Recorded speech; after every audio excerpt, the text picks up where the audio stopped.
Quando a gente pensa assim, em qual é a prioridade para um atleta chegar no alto nível, né? E aí embaixo eu coloquei ali, escolher o sujeito certo para treinar. E coloco ainda, isso é 80% do seu trabalho, né? 80% do treinamento esportivo, né? Do trabalho que se tem para formar um campeão é escolher a pessoa certa. Eu vou dar um exemplo, né, que embora o pessoal aqui é todo do bacharelado, né, eu vou dar um exemplo que acontece muito, por exemplo, lá na escola, né. A escola, pessoal, tem algumas competições esportivas, né, e volta e meia aí, tem um campeonato municipal, entre escolas, entre grupos aí de escolas, e a escola é convidada. Todo ano tem esse tipo de coisa. E é legal, né? Só que, obviamente, o objetivo dessa competição é que as pessoas, os alunos, né, eles sejam incluídos, isso é, participação, que todos possam confraternizar, brincar, jogar, né, participar. Não é um esporte que deveria ser exclusivo, né, de performance, em que o melhor ganha e é isso que importa.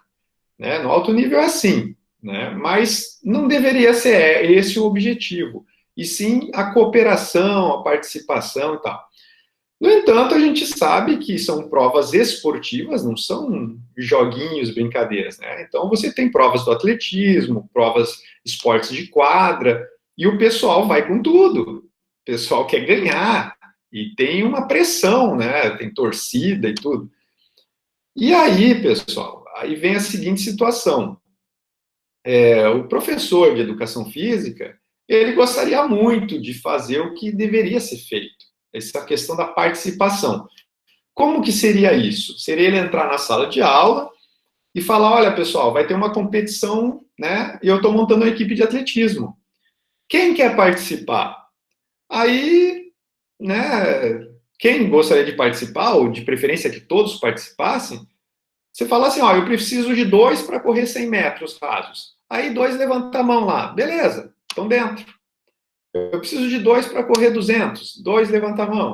Eu preciso de dois para correr 400. Eu preciso de dois para correr 800. Preciso dois para salto em distância, dois para salto em altura, dois para arremesso de peso. E aí você monta uma equipe de forma que todos participem e tal. E sabe em que lugar que você vai ficar? Em último, tá? Você vai ficar em último lugar. Por quê? Porque você está trabalhando a inclusão, a participação, mas os seus atletas vão perder. Né? Eles não foram selecionados. Então, a parte principal do treinamento esportivo não foi feita. Tá? Então, se você chega lá na escola com outra mentalidade, olha, agora eu vou montar uma equipe campeã. O que eu preciso fazer? Selecionar os melhores. Então, vamos ver quem são os mais rápidos. Aí você bota todos os alunos para correr, bota uma retona lá de 100 metros e os dois que ganharem, né, fazem baterias ali e tal, os melhores velocistas da sala vão correr os 100 metros. A mesma coisa você faz para o salto em distância, a mesma coisa você faz para o arremesso de peso. Você vai selecionar os mais fortes, os mais resistentes, e assim, dentro do que você tem disponível, né, de capacidades físicas dos alunos, você vai selecionar o que tem de melhor, né?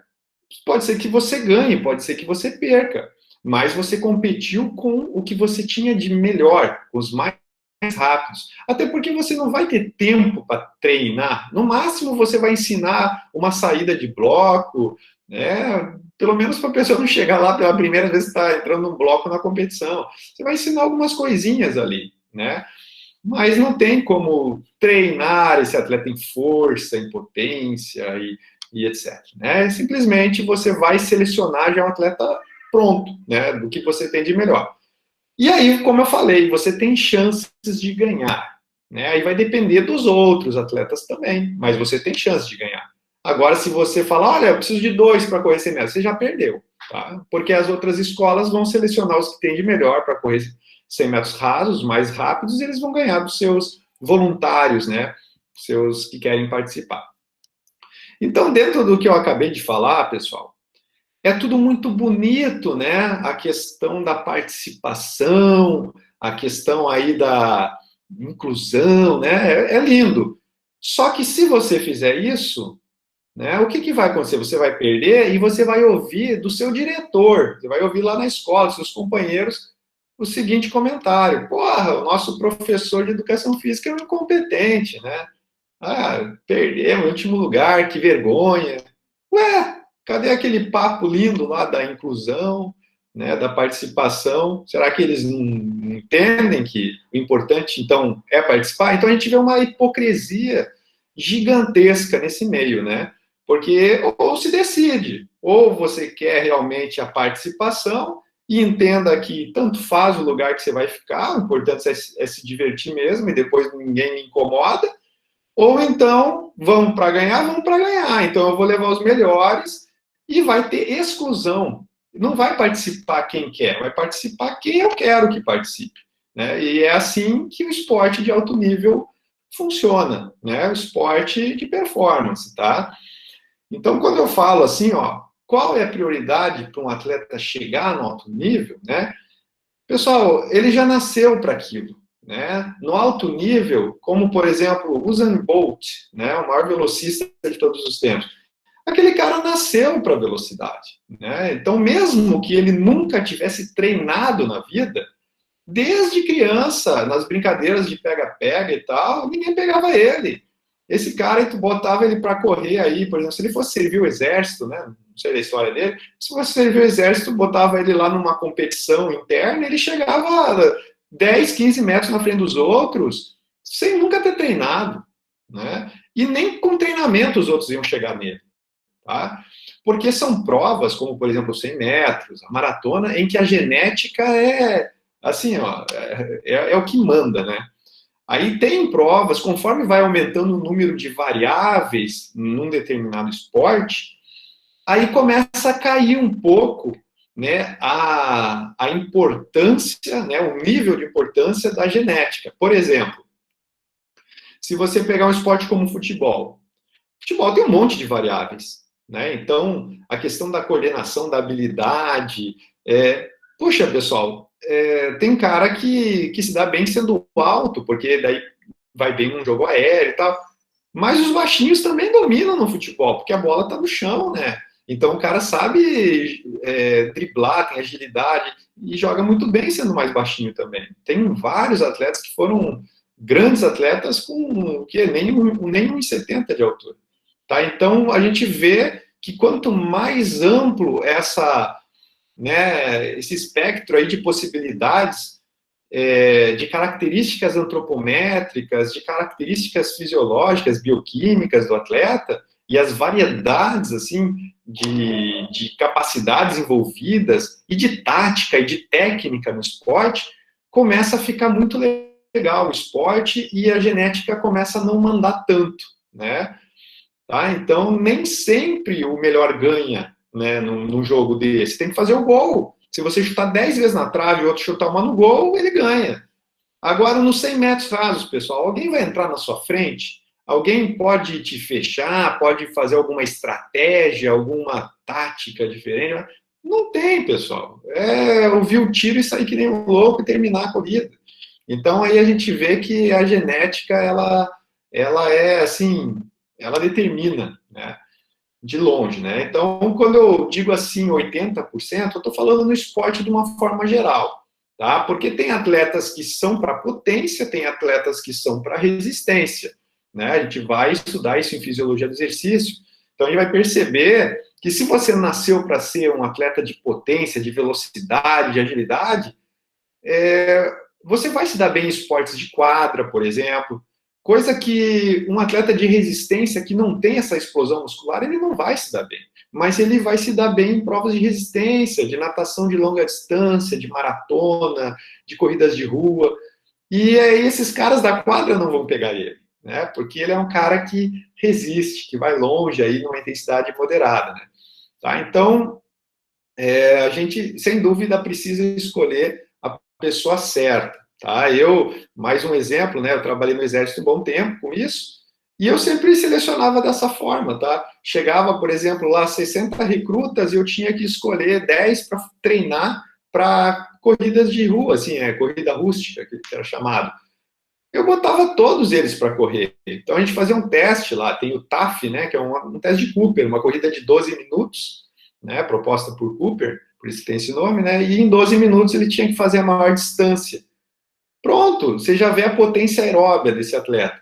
Então, eu já selecionava lá os 10 primeiros que chegavam nesses 12 minutos, ou que iam mais longe, na verdade, em 12 minutos, era a minha equipe. Né? Era esse material que eu tinha para treinar. Tá? Por quê? Porque é o primeiro passo que você dá e talvez seja o mais importante. Né? Você não tem tanto tempo assim para treinar. E um mês tem competição. Então, o fato de eu selecionar bem quem são os que têm maior resistência já me coloca na frente, né? Tá aí o cara que eu estava comentando até agora, né? O Usain Bolt. Então, esse cara aqui, ele tem mais de 1,90 de altura. É muito raro você encontrar um velocista nessa altura. Geralmente, os caras mais altos não têm a frequência de passada ali, né? A velocidade que esse cara tem. Então, geralmente as pessoas são mais baixas que ele, só que ele tem muita velocidade mesmo sendo mais alto, e aí com a passada maior ele era imbatível, né? Aí ele participou já de várias Olimpíadas, tem 3 medalhas de ouro aí, olímpicas, em 100 metros, em 200 metros, e eu acho que tem alguma coisa no 4% também que a Jamaica ganhou. Mas 100 e 200, ele ganhou todas as provas ali em 3 Olimpíadas seguidas, né? Olhem só, por que ele não corre o 400, que é só fazer mais, né, mais 200, se ele já fez 200? Então, eu estava falando sobre isso na aula passada, fiz um comentário, e realmente ele não consegue, pessoal, ele não consegue manter essa potência que ele tem pelos 400. O pessoal que sai um pouquinho menos veloz que ele, são atletas de 400, que correm veloz, mas um pouquinho menos, eles passam ele lá nos 300 metros. Então ele abre uma distância, vai indo bem, e de repente ele não aguenta manter aquilo. E aí começa, como eu falei, parece um cara pula nas suas costas lá na segunda curva, e na reta final vai só caindo a velocidade e a tropa passa ele, né? Os caras que conseguem correr um pouquinho mais lento que ele, um pouquinho mais lento, mas conseguem manter isso por mais tempo. Então, isso se chama resistência anaeróbia, né? E ele não é um atleta de resistência anaeróbia, o Bolt, ele é um atleta de potência anaeróbia, tá? Então, ele corre 100 metros e 200, né? Que é uma resistência de velocidade ali, de potência ainda. Então, ele consegue fazer, tá? Mas é para isso que ele nasceu. Então, lá na fisiologia do exercício, a gente vai estudar aí os tipos de fibras musculares. Na verdade, já em fisiologia humana a gente vai estudar, né? Mas o Bolt, ele tem um tipo de fibra muscular, fibra do tipo 2. Ele tem mais dessas fibras do que da do tipo 1, que é uma fibra de resistência. Então, se ele nasceu assim, isso não vai mudar, pessoal. Porque quem define o tipo de fibra muscular não é o treinamento, são os neurônios motores. Então, se você tem lá os motoneurônios definindo, isso você não vai trocar neurônios na sua vida. Esses neurônios motores duram uma vida inteira. E ele diz que aquela fibra é do tipo 2, porque ele é um neurônio motor do tipo 2. Então, você não vai mudar para tipo 1 e de tipo 1 para tipo 2. Então, ele é um cara que vai ser sempre potente, veloz. Essas são as características dele. Obviamente, com o envelhecimento, ele vai tendo atrofia, vai perdendo neurônios motores, vai perdendo massa muscular e vai perdendo agilidade, vai perdendo potência. Mas ele sempre vai ser um cara com essa característica, né? Ele nasceu para isso.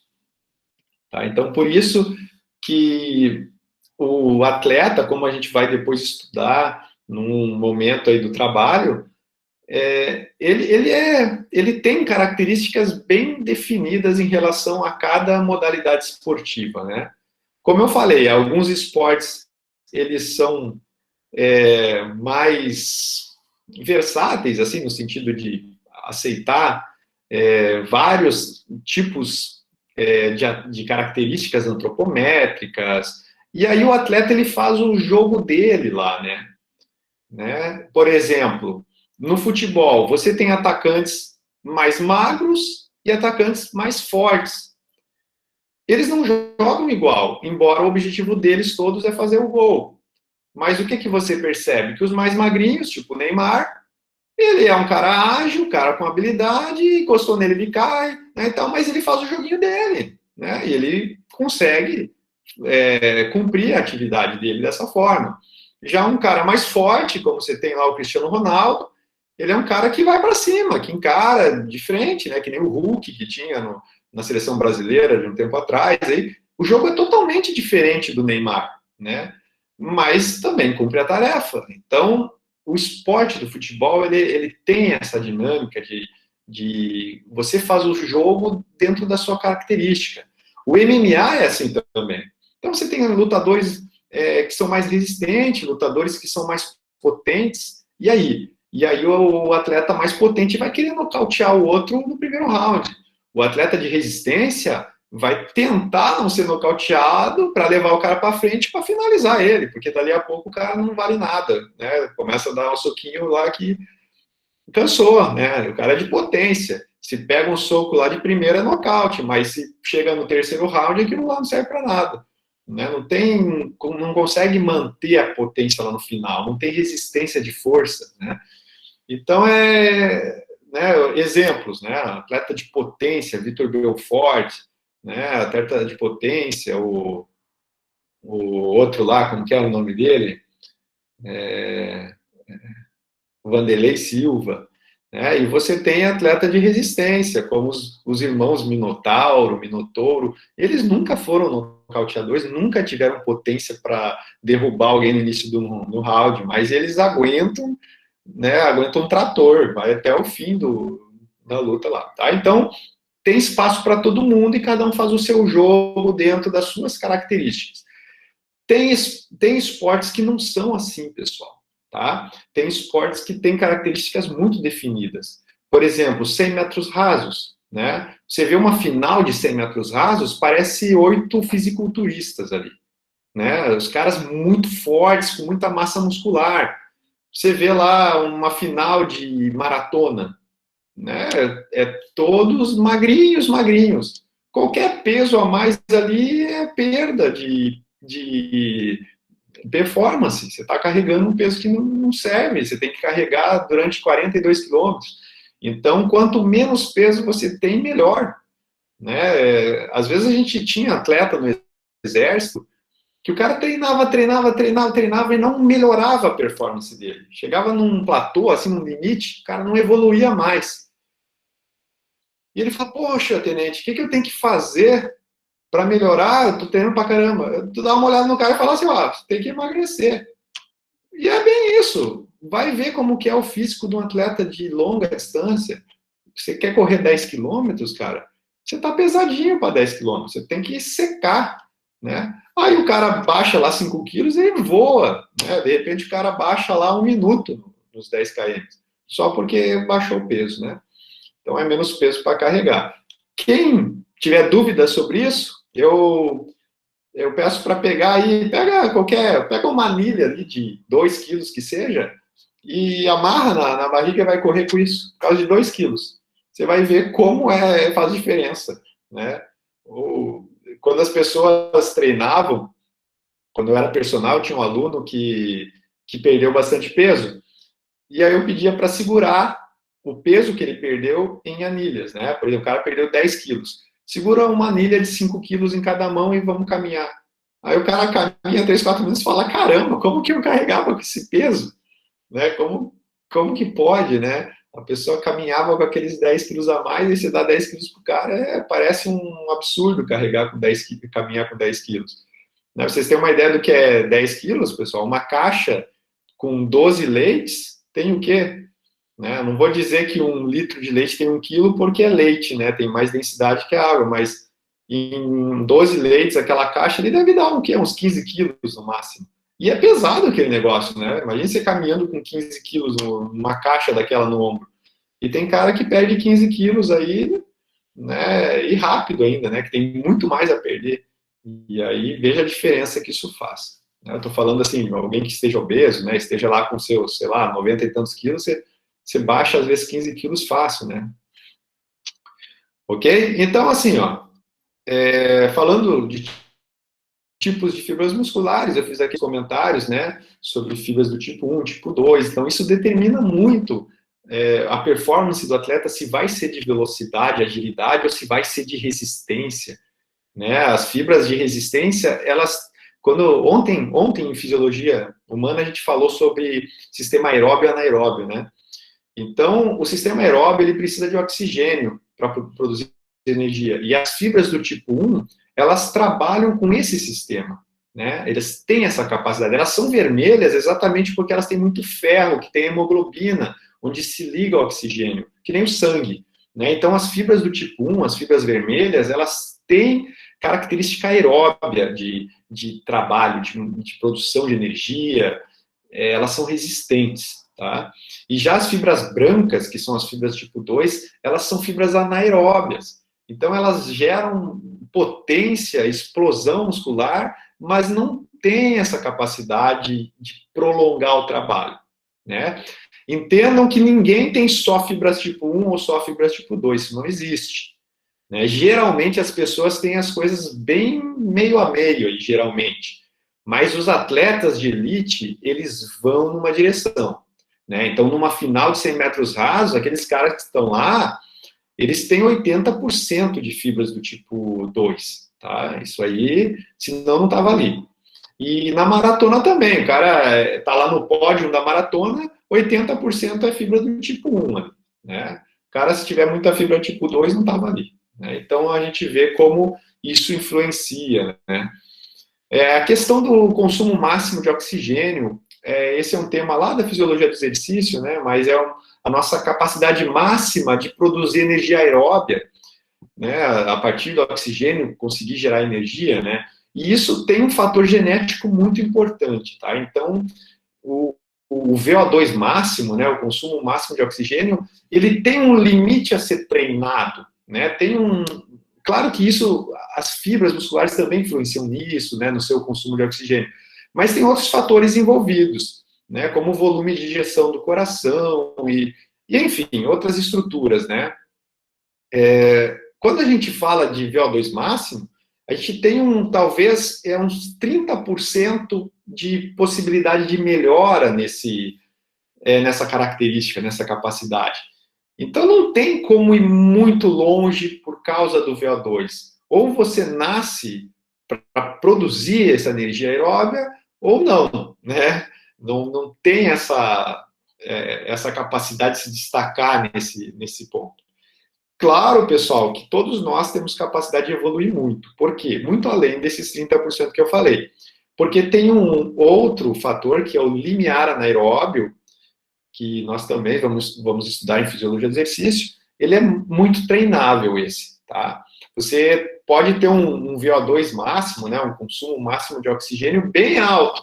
Se o seu limiar anaeróbio for baixo, mesmo que você teria uma capacidade de produzir energia a partir do oxigênio alta, você começa a ter uma influência muito grande do sistema anaeróbio antes da hora e vai entrar em fadiga.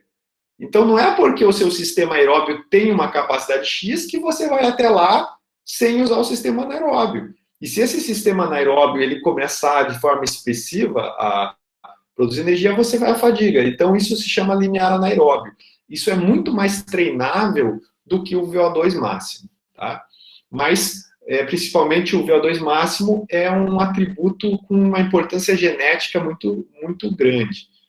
Tem questões aqui antropométricas, por exemplo, estatura. Só que Deus determina qual que vai ser a tua estatura. Então não tem como o cara querer jogar basquete no alto nível se o cara não tem, sei lá, hoje 2 metros de altura, no mínimo 1,90 e tantos. Ah, mas eu adoro basquete. Paulo, tenho 1,72, pessoal. Eu vou jogar onde basquete? Jogava basquete com meus amigos, com meu filho, né? Tô brincando, não tenho chance nenhuma de estar num nível profissional. Mesmo que tenha um ou outro, assim, é raro, né? Na casa aí, sei lá, de 1,80, mas é porque ele joga ali de armador, né? Ele joga numa posição que não fica lá no garrafão e ele tem uma mão santa lá, ele converte as bolas de três uma atrás da outra, né? Se não for isso, pessoal, esquece, né?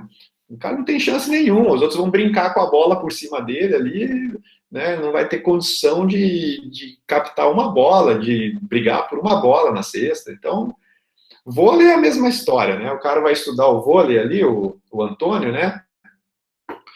Pessoal, hoje no vôlei tem o espaço, sim, para o líbero, né? Aquele cara que tem que ser muito ágil e tal, mas fora o líbero, os outros atletas, pessoal, eles vão na rede, eles vão atacar, né? Eles vão bloquear, enfim, não tem como a rede está lá. A rede ela tem uma altura padrão. A cesta de basquete está a 3,05 metros. A rede do vôlei, que seja 2,40 e tanto lá. Pessoal, esses números não mudam. Eles não são proporcionais à altura do atleta. Então, o que é a rede para mim vai ser para o outro. Não. Então, enquanto eu né, salto e consigo passar isso aqui, ó, consigo passar a mão ali, um pouquinho mais ali, quem sabe, né, não chegarei no cotovelo, né, da rede, e para eu conseguir fazer um ataque legal ali, então tem que ser no momento, sincronizar a bola com o meu salto exatamente para conseguir esse ângulo de ataque próximo à rede.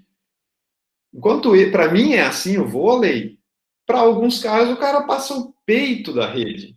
Esse cara, para você entender do que eu estou falando, é que nem se você tem a minha altura, que é 1,73, imagine você jogando vôlei com uma rede, sei lá, de 2 metros de altura. Você salta, né, bota o peito lá na rede, você, agora sim. É isso aí para eles. Eles falam isso, agora sim, eu tô só bater o negócio, só saltar e socar a bola lá. Então, para a gente é difícil. O basquete é a mesma coisa. O cara, para enterrar, ele tá ali, né? Sai um pouquinho do chão, já enfia a bola na cesta. Tá? Então, pessoal, a estatura em muitos esportes, ela é, sem dúvida, né, fundamental. Percentual de gordura corporal, claro que isso aqui pode ser extremamente trabalhado, né? Mas a gente tem características também genéticas que influenciam isso, que a gente vê pelo somatotipo, né? A pessoa que tem um perfil mais de magreza ou mais de adiposidade, né? Então você tem lá os perfis mesomorfo, ectomorfo, endomorfo. Então isso também acabam levando um atleta a ter mais dificuldade ou não numa modalidade, tá? E tem também as questões psicológicas, intelectuais, emocionais aí, que estão presentes em todos os esportes. Então vejam bem, pessoal, tem esportes que você tem que ter frieza, né? Que você tem que ter sangue frio. Se você treme, já era, né? Por exemplo, um tiro ao alvo, um arco e flecha. Se você é um cara emocional, chega lá na final de uma competição, tá nervoso, já era. Você começa a ficar nervoso, começa a tremer, você não vai fazer nada no esporte desse de precisão. Né? Já tem esportes que não, que tem que se motivar mesmo, tem que, né, que nem 100 metros rasos, né? O cara tá saindo lá adrenalina pelo olho, tá? Então, a questão psicológica da motivação, do controle emocional, isso depende muito do perfil de cada um e do esporte, né? Se a gente começasse a falar aqui, nossa, por exemplo, 7-1, Brasil e Alemanha, qual a explicação para isso, pessoal? A explicação é totalmente de pressão psicológica. Se você analisar o jogo, né, você vê o Brasil já chorando no hino nacional e a Alemanha fria ali, fazendo o trabalho deles e tal. O Brasil começou a tomar gol, não estava nem reagindo mais. Nada justifica 7-1 no Brasil. O Brasil jamais é um time tão inferior assim da Alemanha. É raro você ver 7-1 no jogo de futebol, então não tem outra explicação. Eu no voleibol já vi situações muito parecidas, tá? O pessoal gosta do voleibol aí, sabe? Quantas vezes você vê um jogo aí que tá 2-0, no terceiro set tá 24-19. Isso é, você já ganhou 2 sets. No terceiro tá 24-19. Você tá por um ponto com o jogo na mão. E acreditem, esse time perde o jogo. Eu já vi umas 2 vezes, pelo menos, isso acontecer com o Brasil, inclusive, tá? Com a seleção feminina. E como que isso é possível, né? Porque a pessoa começa a uma pressão psicológica, não consegue virar aquela bola, começa a ficar nervoso, perde aquele set, que já podia ter ganhado o jogo, aí perde mais um, aí vai pro tie break e perde. E acabou. Então estava com o jogo na mão e acaba perdendo o jogo, né? Então a gente vê como a questão psicológica está presente no esporte de rendimento, tá? Talvez isso venha crescendo nos últimos anos, né? Essa importância que se dá ao psicólogo, o trabalho psicológico no esporte, talvez até antes ali do 7-1, talvez o Brasil não dava tanto valor, o futebol talvez não dava valor ao trabalho do psicólogo ali na equipe. Podem ter certeza que isso vai mudar, se não mudou, vai mudar aquilo dali para frente, que não tenho dúvida que caiu a ficha. Ok, então assim, pessoal, no treinamento esportivo, a gente tem que definir, né, quais são essas propriedades bioenergéticas da atividade esportiva. Então a gente precisa estudar esse esporte, conhecer esse esporte, analisar o esporte, para fazer a proposta adequada, montar um treinamento adequado para desenvolver a performance, né? Não adianta, se você quer, se você quer um atleta mais potente, não adianta botar ele para ficar correndo em volta da quadra 20 voltas. Isso não vai aumentar a potência de ninguém, né? Então o trabalho ele é específico. Então o atleta de vôlei, que tem que ser um atleta potente, ele não precisa correr? Olha só, esse atleta ele é sedentário, estava de férias, está voltando, ele vai passar por um período de preparação básica, né? Esse período de preparação básica, você vai trabalhar todas as capacidades físicas, você vai, vamos dizer assim, tirar o verniz ali, né? Tirar o cara da situação de férias, dar um condicionamento geral para ele. Isso se chama trabalho multilateral. Então, o objetivo do treinamento é esse, trabalho multilateral, desenvolver as capacidades físicas gerais naquele momento. Mas, conforme esse atleta vem evoluindo, então, e a gente vai preparar para uma competição, eu preciso do que dele? Eu preciso da capacidade física que vai fazer ele saltar mais alto, bater mais forte, né? Então, eu preciso de potência nesse atleta. Não tem por que eu ficar perdendo meu tempo fazendo esse atleta ficar correndo, correndo, correndo, desenvolvendo resistência aeróbia nele. Ele vai ter a resistência aeróbia necessária para o vôlei e de sobra, e muito acima aí de um sedentário, né? Mas fazer com que esse atleta baixe o tempo dele em 5 quilômetros, em 10 quilômetros, não vai fazer ele ganhar um jogo de vôlei, né? Entenda que o que vai fazer ele ganhar um jogo de vôlei, tirando a questão técnica, coordenação e tal, falando de capacidade física, é aquilo que eu falei, é o cara ter mais potência, é saltar mais alto, ter mais agilidade, é bater mais forte. Isso é o que se espera de capacidade física de um atleta de vôlei, tá? O jogo de voleibol, quando a gente for falar de scout, eu vou falar de novo desses exemplos, né? Vou aprofundar. Mas, por exemplo, se eu fizer um teste com um atleta de voleibol, o quanto ele salta no início da partida e o quanto ele salta no fim da partida, não baixa esse salto, pessoal. Por que não baixa a altura do salto?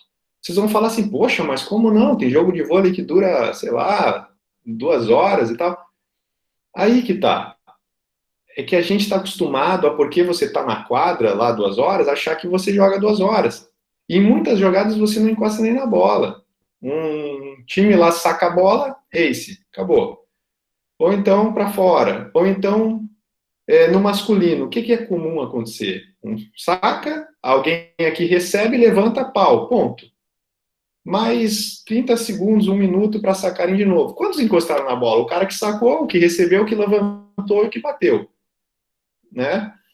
Então, assim, pessoal, o jogo de vôlei, quando a gente analisa um atleta e fica vendo ele, o que ele faz, há quanto tempo e tal, você vê que ele não é exigido em resistência, ele é exigido em potência.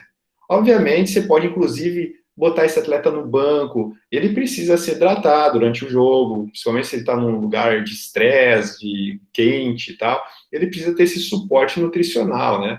Mas, se está tudo controlado, tudo tranquilo, não há por que se preocupar com a resistência aeróbica desse atleta, tá? Então, quando um atacante, tipo, vamos falar ali do, não sei se vocês lembram do baixinho lá, o Romário, né?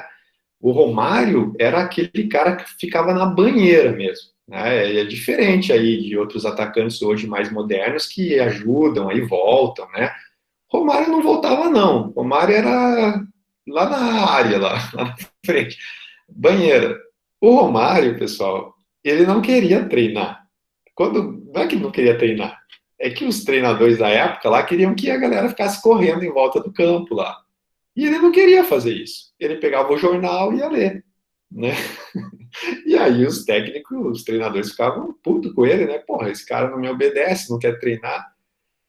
Por quê? Porque não precisava daquilo. Eu vou ficar correndo um monte de tal, se no jogo eu faço tiros de no máximo 10, 15 metros e faço o que tem que fazer, boto a bola para dentro do gol, né?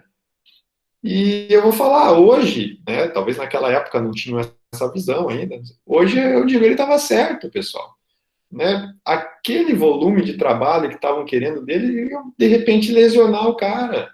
Né? Ia, para quê? Era uma coisa desnecessária. Tudo que é desnecessário no treinamento esportivo tem que ser eliminado. É mais um fator para ter uma lesão no atleta. Então, assim, bota ele para treinar força na academia, bota ele para dar tiros, bota ele para trabalhar agilidade, não bota ele para ficar correndo 10 voltas em volta do campo. Isso aí não vai melhorar em nada a performance esportiva do Romário, né, por exemplo, do atacante. Mas, enfim, depois a gente vai falar da especificidade dos princípios de treinamento. Tá? Aqui um dos atacantes aí que eu estava citando, né, nosso Neymar. Aqui na disciplina de treinamento esportivo, eu várias vezes vou estar falando desses caras aí, ó. Eu vou estar falando de atletas de alto nível, de performance. Por que eu estou deixando isso claro? Porque às vezes você acha que, não, essas informações, isso aqui eu preciso levar lá para a academia, lá para o pessoal que vem treinar, lá para aquele clubinho lá no fim de semana, lá, ou para aquela iniciação esportiva. E não é isso, pessoal. Às vezes você pega certas informações e tudo bem, realmente fecham com qualquer preparação esportiva, com qualquer situação. Mas quando a gente está falando de alto nível, de performance desses caras aqui, ó, não é o que às vezes o cara que vai para a academia quer, e nem precisa. Tá? Então não é porque é importante. O atleta ele vai sofrer, e se ele não sofrer, ele não evolui, pessoal. Tem que sair da homeostase mesmo. Mas todo mundo precisa disso? Não. Tá? A melhor atividade física é aquela moderada, né? Aquela que você sai da zona de conforto, mas você é gostoso fazer atividade. Isso, pensando em saúde, bem-estar, é o ideal. É o ideal para o sistema imunológico, por exemplo. Quando você sai mesmo da homeostase, no sentido de sofrer, né, de ir na falha, você está buscando algo a mais. Né? Por exemplo, se você quer hipertrofia, você quer aumentar sua massa muscular, isso custa caro. Você vai ter que exigir a mais do seu músculo. Se você quer ganhar uma corrida de rua, aí, ter uma boa performance, custa caro. Você vai ter que exigir do seu sistema aeróbico. Mas se você não quer essas coisas que eu falei, você só quer ter uma boa saúde, você não precisa, né, exigir até o limite do seu organismo, tá? Então, só não confundam as coisas, né? Às vezes a gente tem que falar certas coisas do treinamento esportivo, mas deixar claro que muitas vezes algumas coisas são relacionadas à performance, né? Buscando o alto nível, né? Isso é importante aí ter bem claro. E assim, pessoal, eu estava comentando, né, de várias coisas aí do treinamento esportivo, e quando a gente busca um treinamento, a gente tem um objetivo, né? E dependendo do momento, o objetivo cai em cima de um desses itens aqui que eu citei, tá? Então, como eu estava falando, desenvolvimento físico multilateral. É um desenvolvimento físico geral, em que vai te colocar em condições de receber um trabalho específico, né? Vai te colocar em condições de condicionamento geral. Tá? Já o específico do esporte é aquele que vai fazer você vencer a competição.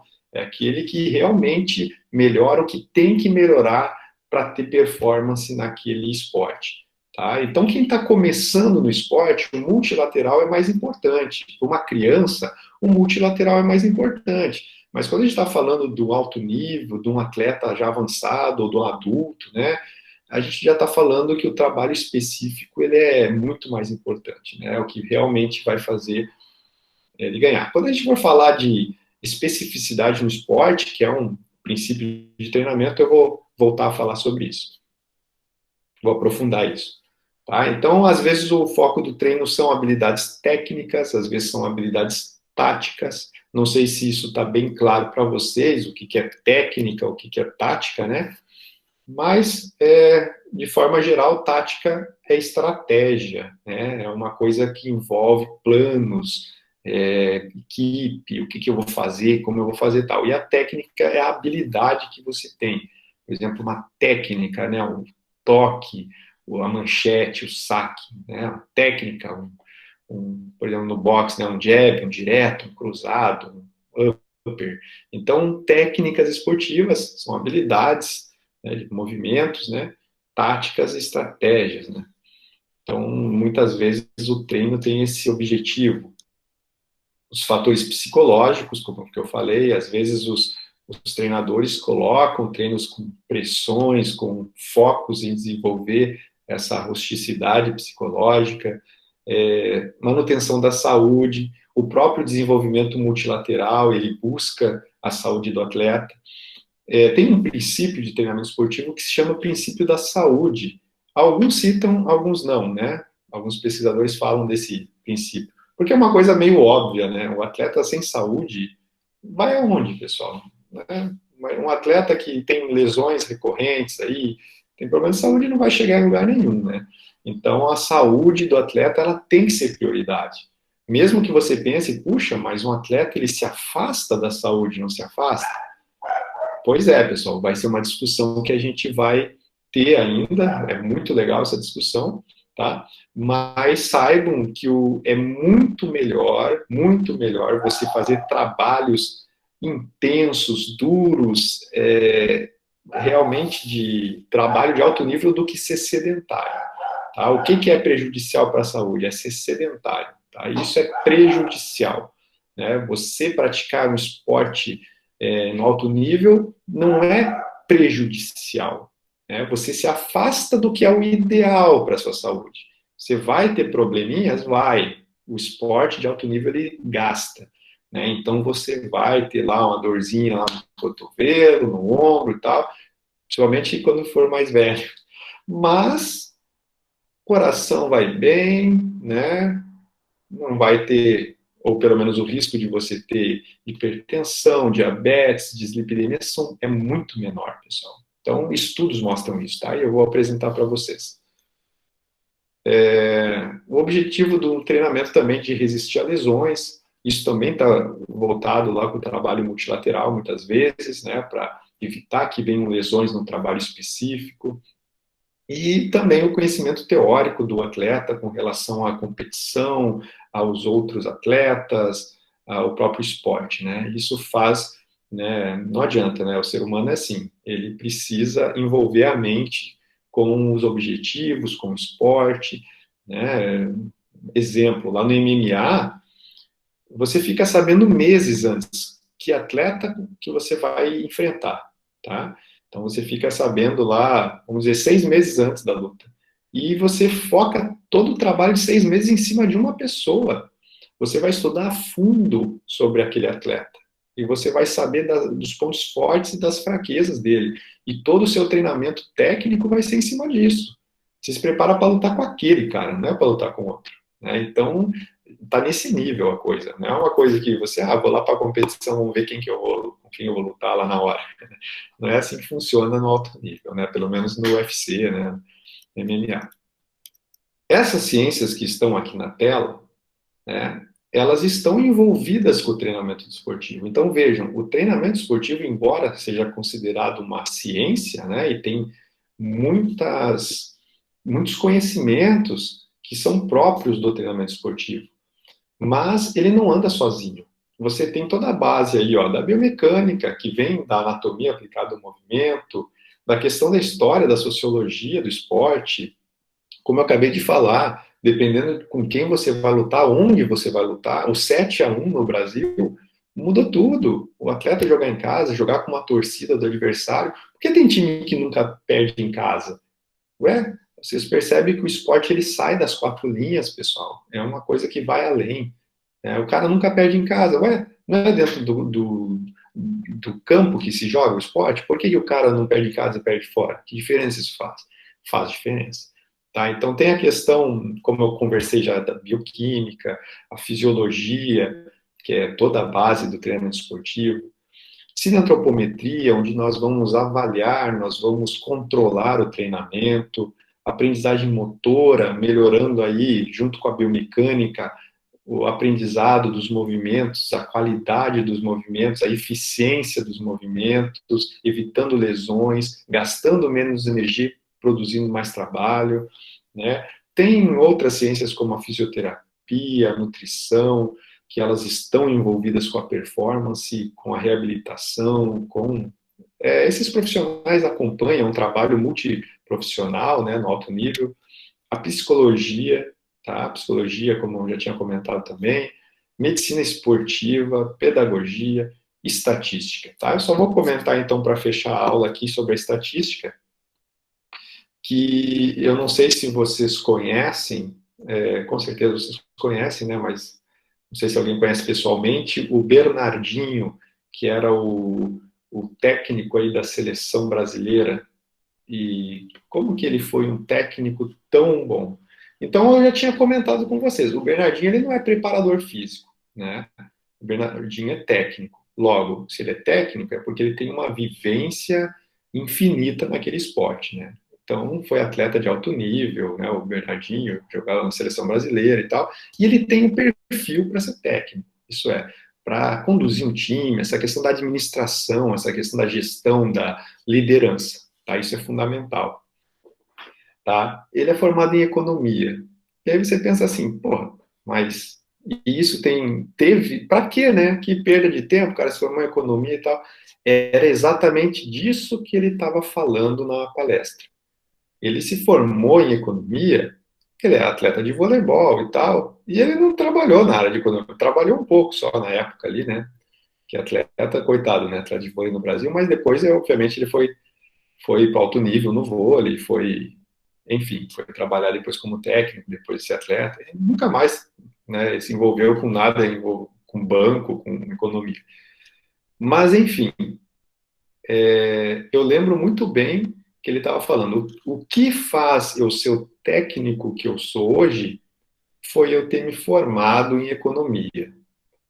Por que ele falou isso, pessoal? Às vezes você tem estudos em outras áreas e você não consegue associar, relacionar o que isso pode trazer de bom. Mas é você que vai ter uma bagagem diferente dos outros. E você vai saber ter uma visão que outros não têm, porque o estudo te dá uma visão.